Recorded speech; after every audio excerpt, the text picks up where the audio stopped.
कल्याण मुरबाड राष्ट्रीय महामार्गाचे काम सध्या धीम्या गतीने सुरू। मुरबाड कल्याण नगर माळशेज या राष्ट्रीय महामार्गाचे काम सध्या अत्यंत धीम्या गतीने सुरू आहे। त्यामुळे पावसाळा सुरू होण्याच्या अगोदर या राष्ट्रीय महामार्गाचे काम जर झाले नाही तर या महामार्गावर मोठ्या प्रमाणात चिखल होण्याची शक्यता आहे। खरं तर डिसेंबर महिन्यापासून या महामार्गाच्या कामाला सुरुवात झाली, मात्र सध्या हे काम अत्यंत हळूवार आणि धीम्या गतीने सुरू आहे।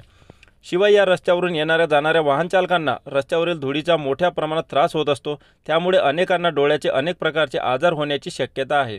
वारंवार येथील नागरिकांकडून या संदर्भात मागणी केली जात आहे। सामाजिक कार्यकर्ते भरत दळवी यांनी पावसाळ्याच्या आत या रस्त्याचं काम पूर्ण व्हावं अशी प्रकारची मागणी केली आहे, नाहीतर तमाम शिवसैनिक आणि येथील नागरिक रस्त्यावर उतरल्याशिवाय राहणार नाहीत, असा इशारा शिवसेना उपतालुका प्रमुख राजेश भांगे यांनी दिला आहे।